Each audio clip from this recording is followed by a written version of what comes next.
and welcome back to Season 3 of Inclusion Diversity System, or IDS as we call it. Thank you for sticking around. I know it's, for us, it definitely seems like it's gone by extremely fast. Like yesterday, we had just started this, like a crazy idea.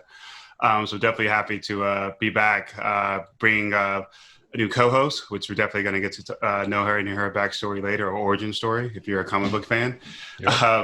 And looking forward to bringing more video and more face-to-face interactions with our guests this season, and definitely more stories and being able to actually show some of the tools that we speak about. So we're definitely looking forward to that piece.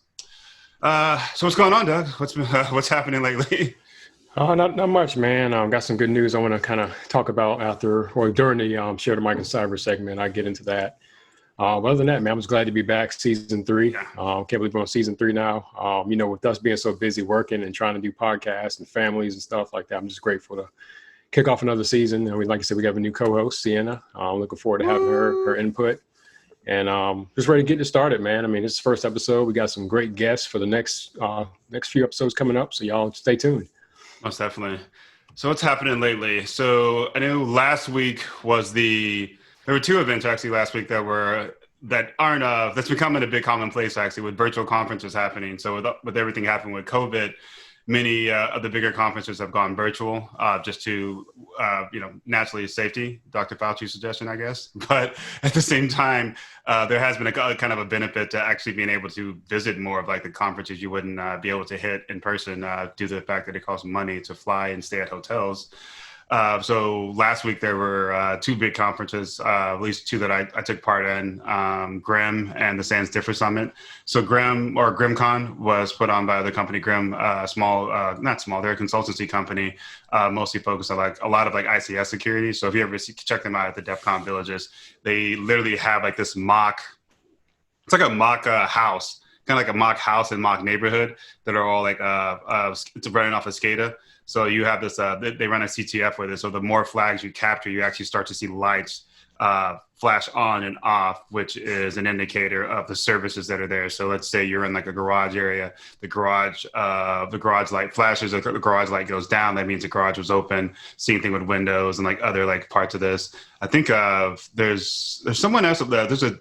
There's one of the SANS instructors that built out like a massive actual like SCADA billets that he has like companies come check out at his house. I think it's Ed SCOTUS actually. Ed SCOTUS built out like a massive like mock village that is running off of like a bunch of different like SCADA systems. Like it's pretty crazy. I'll have to find the article and share it. It's nuts to see. And he built this at his house. This wasn't like, at home. He's like built this in his garage or something like that. It's nuts. That's really cool.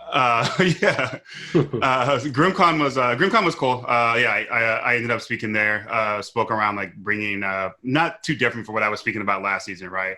Like the idea that I'm still kind of working on and hopefully begin to push to the forefront of like moving application security directly into the SOC. So, when you hear about SDLC or pushing security left, this is the idea of like incorporating security into the early stages of development. Mm-hmm. But there's like a small gap, or I shouldn't say gap.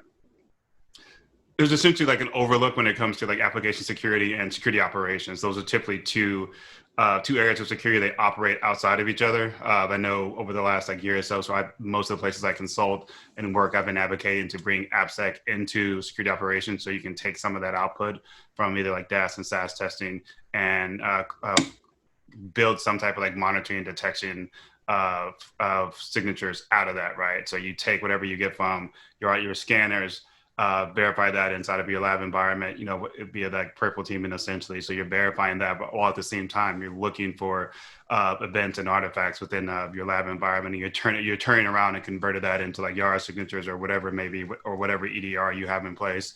I feel like I'm going to rant about this for the next year, I feel like. But so that was fun. And then the SANS DFIR Summit was last week also. SANS typically has the DFIR Summit in Austin, Texas, I believe. Typically in Austin, again, if your company's not paying for it, it's probably expensive to go. So And this is the first year they had it for free too. So I think they had close to like 15,000 people watching, which was cool and intimidating. So I did a completely different talk 2 days later. Grimmcon was Wednesday, SANS was Friday. did a completely different talk there on like how do you move from like threat detection from threat research into threat detection. So taking some of the steps from an offensive perspective with leveraging something like a MITRE and threat modeling for your environment, and beginning to actually understand what sticks against the wall, right? So you're running those different types of simulations with something like an Empire or a C2. C2 is like a small framework that was actually developed by Bryson Board, one of the guys at Grimm, and Jorge Orquiles. I'm likely mispronouncing his name, but C2 is essentially like a small matrix. I mean, it's a matrix that has links to the infrastructure you would leverage for a lot of the C2 campaigns that are out there. So if there's a C2 campaign that maybe your threat model kind of indicates this particular attack group may leverage against your organization, you can leverage like C2 and pull down like the infrastructure for that particular type of attack and then mimic that in your environment. So taking stuff like that and then adding that into like as a defender, you know, what's the last thing against the wall is like, how do I build out detection? So it's all good and fun to like do the pen testing. It's all great and fun to do purple teaming. But if you're not actually turning that into some form of detection, it's not as valuable as it potentially could be. And it doesn't leave you, I feel like you get a leg up when you do those type of things because there's no limit against how often you can do that inside of your environments. You can do this every week, rotate staff, do this every week and constantly build out those type of detection capabilities. So I'm a big fan of that. So I'll be riding that horse for like the next year or so until I get more people on board. But yeah, those are definitely two awesome events. Thank you to Jennifer Santiago and for putting it together. She put together the SANS Blue Team Summit in February. Doug and I both spoke there, which is awesome. So she does a lot of work behind the scenes to make sure like these events happen. She's definitely puts up with a lot. So yeah, thanks. Yeah. so thank you, Jen, and big thanks to Phil Hagan. We'll get into share the mic, but he was one of the reasons I came to the DFIR Summit. He was like my essentially like sponsor for the Share the Mic campaign. Really, really cool dude, and someone I just kind of admire in regards to his like body of work. So yeah. Fun stuff. That's what's up, man. Yeah, you mentioned earlier how you're trying to bring application security into the SOC.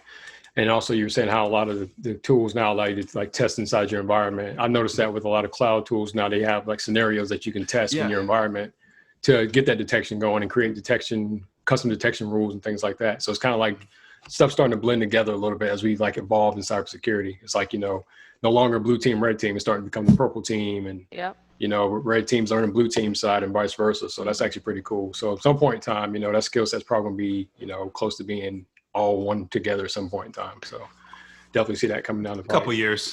Yeah, we're getting there. Yeah, for sure. Definitely. Like you mentioned earlier, we spoke at the Blue Team Summit earlier this year, I think back in March or whatever. But so I'm actually taking that presentation I did and turning it into an ebook. Nice. Yeah, so the name of my talk was Computer Love, Love Letters and Log Analysis. And what I did basically was compared writing a love letter and log analysis, right? So some of the elements of, a log, like, for example, 200, status code 200 means success. I kind of equated that to like delivering your love letter successfully. Yeah. So I don't want to get too much into it because I don't want everybody to read the book. But it was a good experience for me. O'Shea actually hooked me up with that. It was my first time speaking in front of like 200 plus people. So definitely a great experience. Had a good time there. And just decided to turn the presentation to a book. And hopefully a lot of people are inspired by it. I'm basically having like a backstory to like, why I created the book, in addition to the technical content that I delivered on the stage, and then talking about my actual experience at SANS Blue Team Summit. So it should be a really good read. My intention was to have 30 pages, but I'm well over that. So lots of cool illustrations, lots of good thought out stories and technical information that should help a lot of people. So I'm looking forward to it. What's the word if you like bootleg a book? Like, do people do that? Oh, you talking about what, pirate? Yeah, do people bootleg books? That'd be crazy. Yeah. Like, you're right. Yeah. It's like Doug's book's out now, actually. Like, it's already out. It's crazy. Yeah. So I'm actually signing through my digital media company. I started back in February. So I'm actually going to be self-publishing. I'm going to be selling it nice. like mixtapes in the back of a trunk, basically. So I'm going to sell it. Yeah, exactly. Exactly. Sell it on my website first. My best friend actually in Italy, he's into acting and things like that. and he's actually going to do the audiobook version for me. So I'm pretty excited about that. So Oh, wow. That's That's we'll awesome. put the audiobook out there. So that's exclusive. First time saying that anywhere. Putting that out there as well. So I got a lot of good ideas coming down the pipe with this book and future books as well. I have another cybersecurity book I'm writing about in regards to like protecting your online identity and finances and stuff like that. So that's coming along pretty good. And just want to publish my own content, be the sole owner of it, and put it out there for people to enjoy. So I'm looking forward to that. Yeah, it's awesome, dude. Yeah. Yeah, badass. Yeah, I'm trying. Also, back in June 26th, we were, O'Shea, myself, and a couple other people that we know in the Twitter cybersecurity space were part of a campaign called Share the Mic in Cyber. It's headed by Camille Stewart and Lauren Zabarek. They both work at Google and Harvard, respectively. And they put on a campaign for about 20 or so Black cybersecurity practitioners, and they gave us a chance to kind of tell our stories through the majority, basically, right? So through a series of tweets, we actually were able to tell our story to a massive amount of people that we ordinarily wouldn't be able to reach. And that opportunity has changed a lot of people's lives and opportunities in the cybersecurity space. I know some people were invited to join boards, to do different things here and there. I know one particular person was trying to get some certifications paid for, I think SANS, I believe. And the initial goal was like, I think maybe $2,000 or $3,000. And it actually well exceeded. I think the same week it went up to like $10,000. And then I found out a couple of days ago, the guy that created Craigslist, he's actually an advocate for like cybersecurity and women and all that kind of stuff, minorities. And he donated like 25 grand to the, to the campaign. Okay. So I know it's pretty cool. So basically, Awesome. it's to cover anybody that's part of the campaign if they want to go to training, any certifications, things of that nature. And out of the opportunity as well, I had a conversation today with what's her name? She works at RSA. Lady reached out to me today. Casey Zirkis. Yeah. She reached out to me today, and she actually wants me to blog for RSA because they don't have a lot of people blogging there. They're bigger on their conference per se, but not really on their content. So I had a call with her today about 12 o'clock today. We talked about possibly, blogging once a month there. So I'm pretty excited about that. Nice. And that never would have came from anywhere else but this campaign. So a lot of opportunities are really given to the people that were part of that campaign. So I'm sure O'Shea is going to be getting some people reaching out to him as well as other participants. So it's actually a really good move for everybody, and it's changing our careers in a different trajectory that we wouldn't, otherwise have. So. Yeah, it was interesting for me because they linked you with like a counterpart randomly. So I should say it was random. It wasn't as if they asked, hey, do you, would you like to be linked with this person or whatnot? They linked you with like a Caucasian counterpart who leverage their platform, right? They let you leverage their platform to get your message out and introduce you. And one of the guys, the guy that they actually like linked me with is Phil Hagan, and he's a SANS instructor, but he's also like pretty, in my mind, pretty big from the different perspective. Like it's someone that I followed for like years. Like one of the things that's come out of this, I think I'm going to start the process.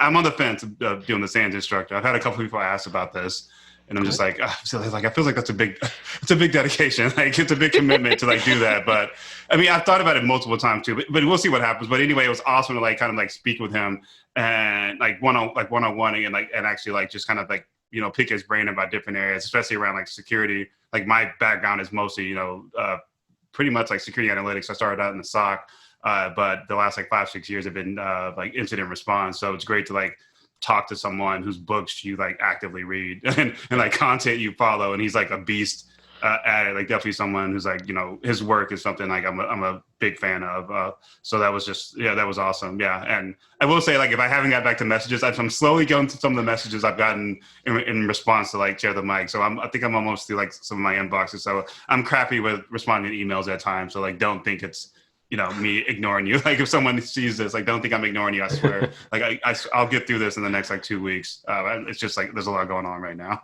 Yeah, I'm getting messages too, man. And I was partnered with Melanie Ensign. She's CEO of her own company. I forget the name of the company, but she's big on like privacy and security, things like that. So, and even with this campaign, she put out an email that she was looking for somebody to speak at a virtual conference that she's a part of. So, I mean, just so many different opportunities that, I know for one, I'm grateful for, and just, taking advantage and networking, meeting people. But at the same time, as we're getting these opportunities, we're, trying to give back and trying to inspire other people who are trying to get into cybersecurity or things of that nature. Like this week, Lou Arnold reached out to me. He's actually building an IR program for the company he's at now. And he reached out to me because I did that in my previous role. So I was able to kind of like mentor him and help him kind of get started on that. So, I'm definitely big on, like, as I elevate, I want to help other people kind of get to the same position I'm at. So I'm definitely looking forward to, more opportunities with this campaign. Yeah, definitely shout out to Lou Hacks too. I like Lou. Yeah, he's cool. Lou's cool. Lou's cool.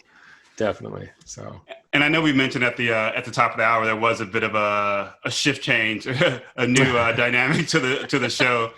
We in the idea of like growing out and then really thinking about inclusion, like how do we not just like, I mean, how do you like practice what you preach, right? For us, it was like, we wanted to like, the idea was always to have more people and more co-hosts in the show with us, but you want different opinions. You want people that look different from you. You want a totally different mindset. And luckily Sienna was like totally down to join us. She's like, I'll join these crazy people and spend my Sundays and Saturdays recording. So I think this is a great time to introduce Sienna and like hear more on her origin story and her background and kind of how she came to be in security. Yeah, well, I'm super excited to join y'all. I mean, you guys are super inspiring to me, just all the opportunities and, I'm a firm believer in paying it forward. Even I've only been in the field now 2 years, a little over, and that's something that I preach to people who I help out. Like, no matter what little bit you learn, just pay it forward. And I think it's amazing that, as you guys grow and the opportunities you guys are given you're able to do that. Like, it's just amazing. And then also just what you guys are doing with your podcast I'm excited to contribute and be a part of it. Yeah, thank you. Yeah. Yes. Trifecta. Yeah. Yes. But I guess I'll jump into a little bit about me or kind of how I got into cyber. So I guess long ago, and not so in a galaxy relatively close to here. I was waiting for that. Huge Star Wars fan. I love it. Anyways, when I, being a millennial, I grew up with having a computer in the house. I was fortunate enough to have that in the household. But also was that transition of having not only just like that one family computer, but having like the ability to have your own computer as a teenager. And so I didn't realize, I'll say like my father worked in technology. So when I thought I would ask for a computer, I thought that meant I'd get a brand new computer handed right to me. And I learned really quickly that was not the case. And so when I asked for the computer, I was just like, okay, give it. And he was like, no, you're going to build it. So that was basically my introduction to computers, and helping out with building websites with him, and then also just like the MySpace era of customizing pages and whatnot. But as I grew up and went to high school and whatnot, I kind of ended up branching off and pursued other things. However, when I started coming to college, I was not fortunate enough to be able to go to a state school, just between just opportunities and just lack of knowledge of what opportunities were out there. I went to a community college, and it was not something that I enjoyed very much, but it was just a means to an ends. And while I was there, I wanted to jump into the workforce, and I went into working at Walt Disney World for quite a bit of time, as well as becoming a bartender / server. And I did that for quite a few years, about 6 or 7 years. And as much fun as I had, and because the restaurant industry is a whole nother beast, and hospitality, I felt that wasn't my career path. That wasn't something that was for me. It wasn't challenging enough for me. I felt that I wanted to do other things, and two things that I had kind of made a promise to myself when I went back to school, or when I made that jump, because it was going to be money that I had to put in for myself, and it's an investment, right? That I was going to study for something that I loved and I enjoyed doing, and two, that I would actually have a job coming out of, because these were two things that I kept seeing happening with fellow students from my high school that were graduating college. So while I was serving, and I had that kind of that feeling that this was just not for me, I literally in 2 weeks made the move to Georgia from Texas after struggling there as a server, and enrolled into school, went to a technical college. And when I was enrolling in this technical college, I learned about, I think I had originally like signed up for like computer programming, and I learned that that was not for me.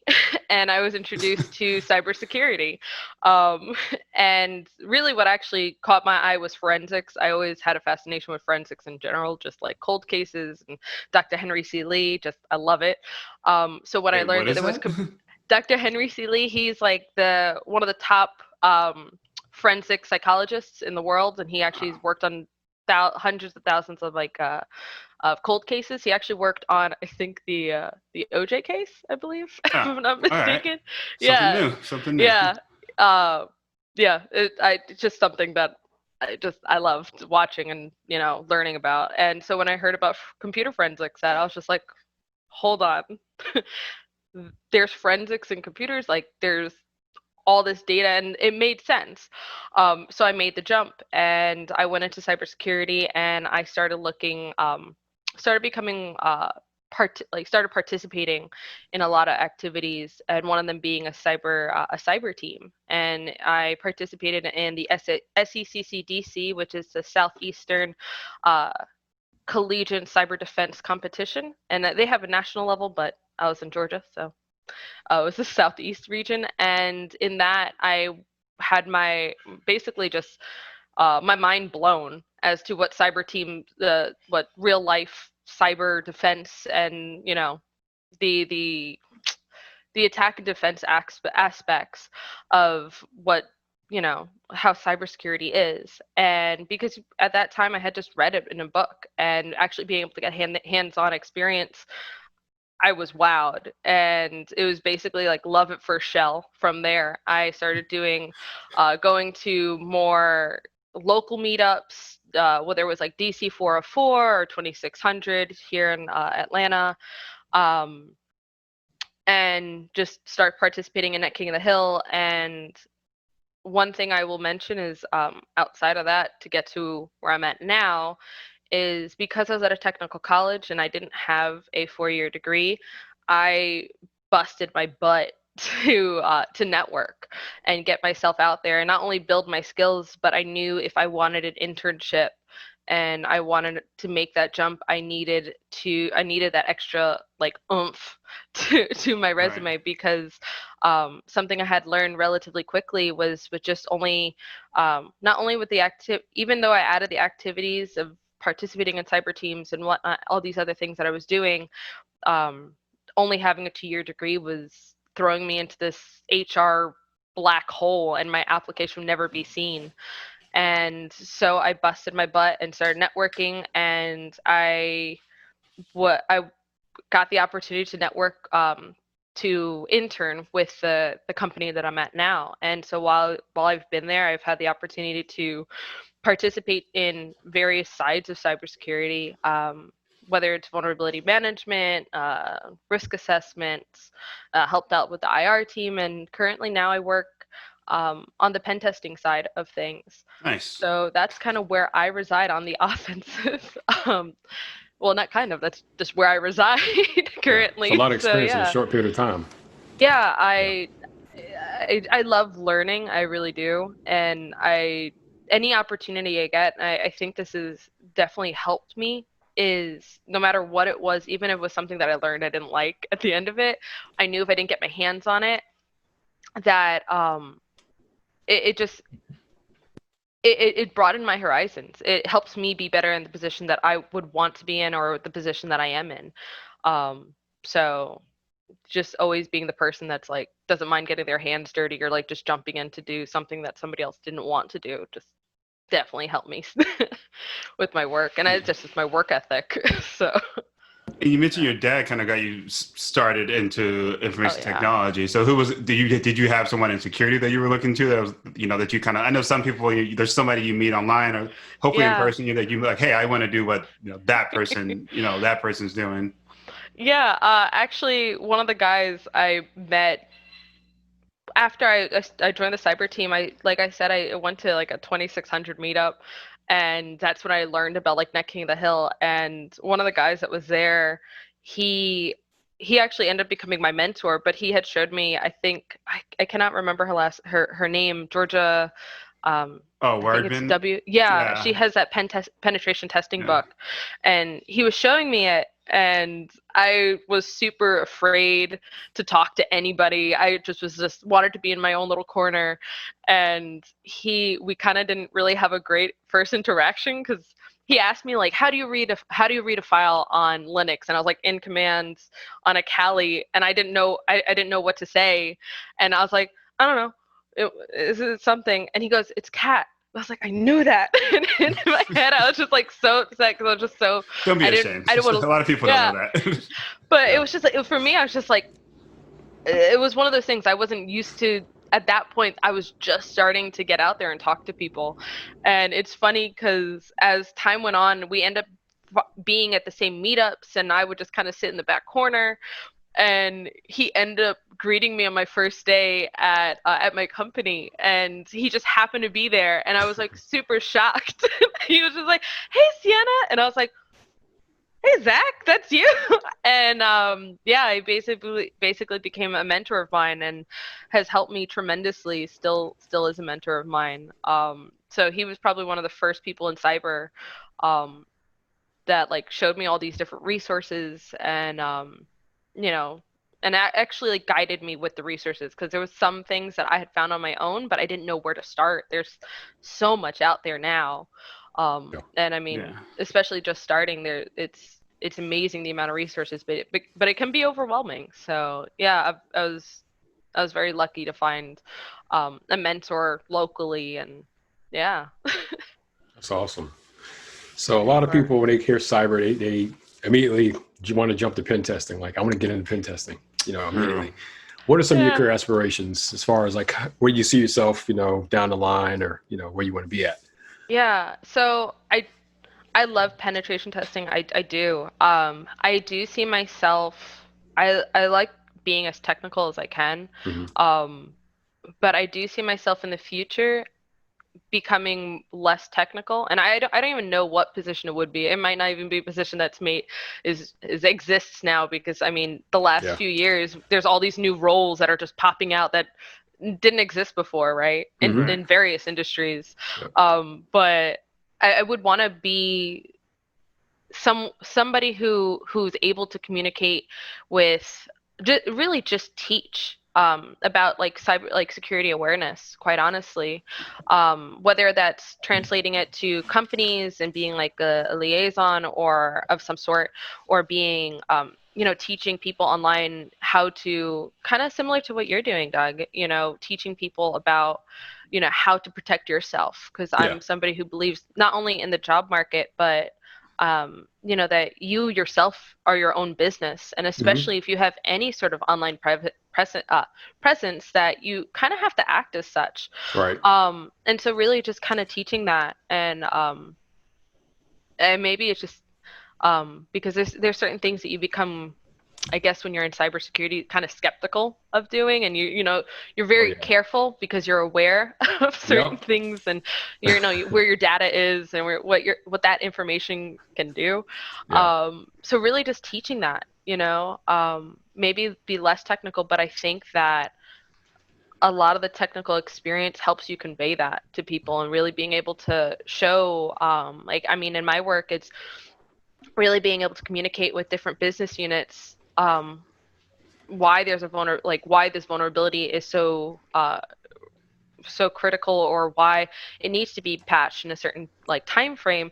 And sometimes just saying that to somebody or not being able to convey it the right way, they don't understand the importance. So being able to provide like a proof of concept, and Yeah. showing a quick video of like, hey, look, if I do this, I can own your machine, or I can not only own yours, but I can take over somebody else's like session, and just kind of wreak havoc, if you Yeah.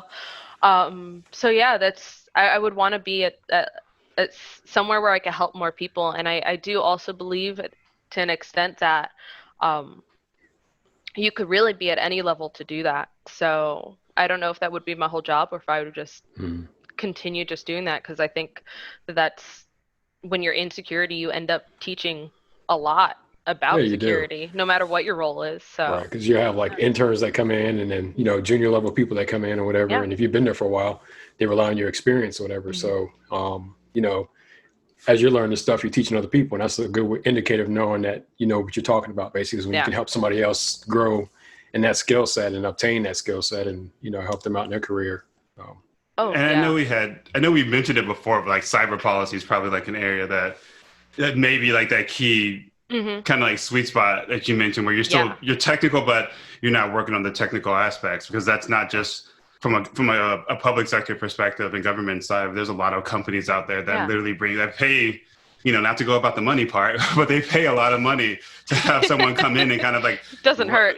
yeah, I mean, Yeah, but because exactly. someone has to come in and kind of Yeah. review, your policies, your procedure, kind of like your defensive posture and what you're doing. And like a lot of people laugh at, like, not laugh, but you kind of like roll your eyes when it's like, okay, we got our PCI audit coming up.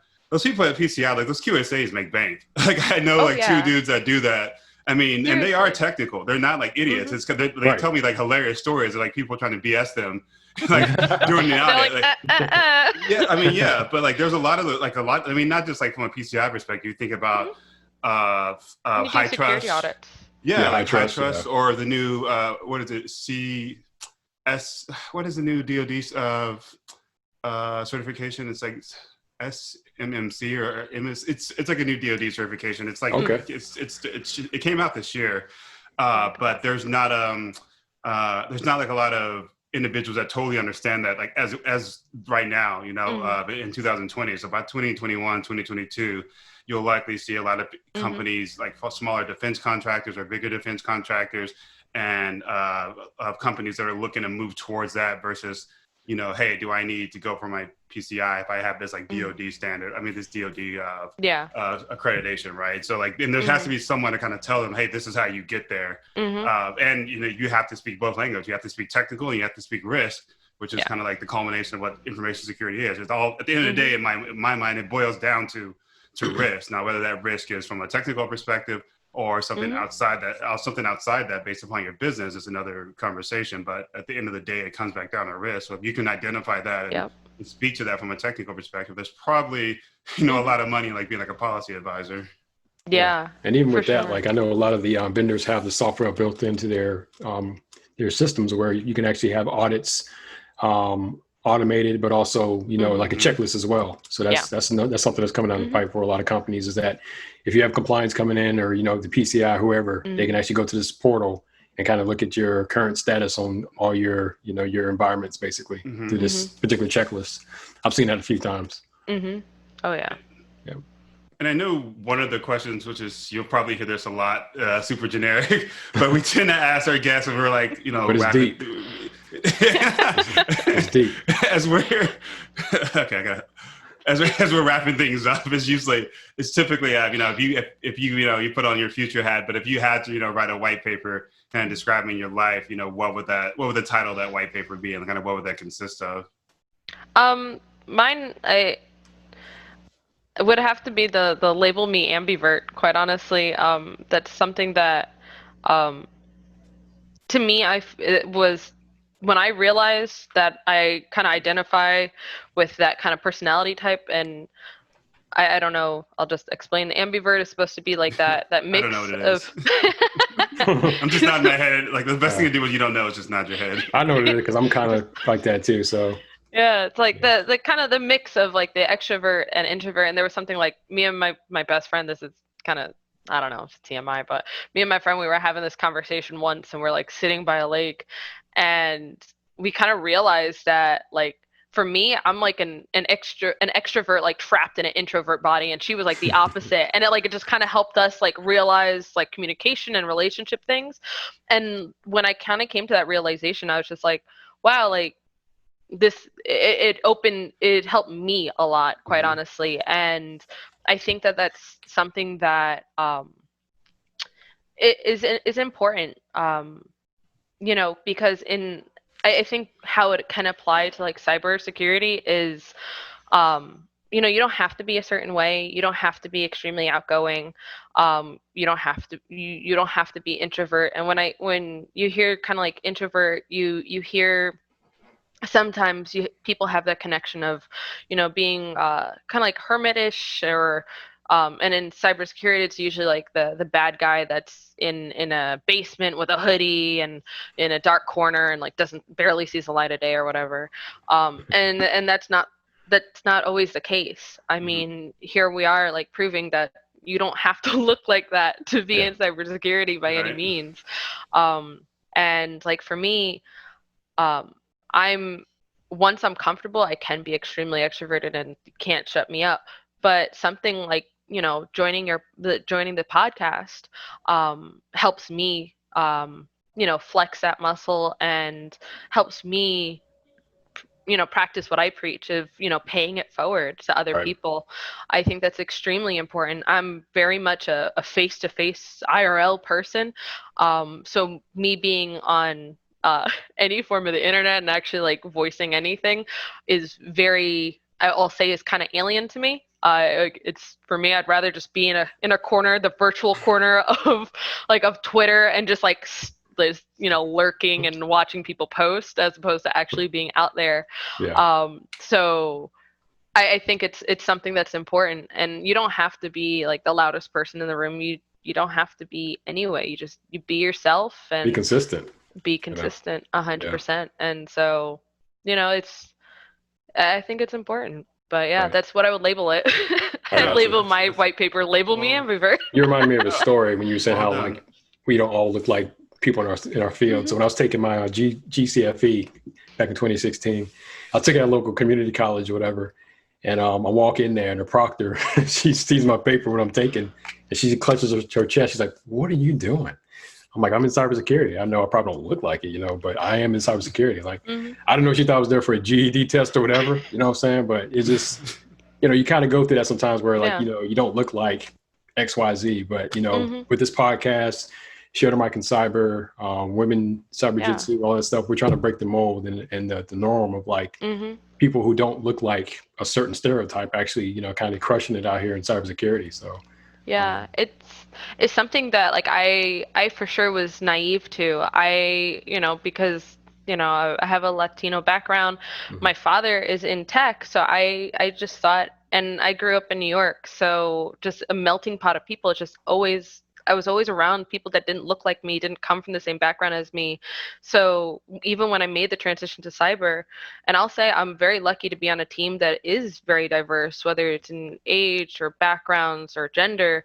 And once I started kind of coming out and, even just going to the meetups and, I was never afraid of being like one of the only females.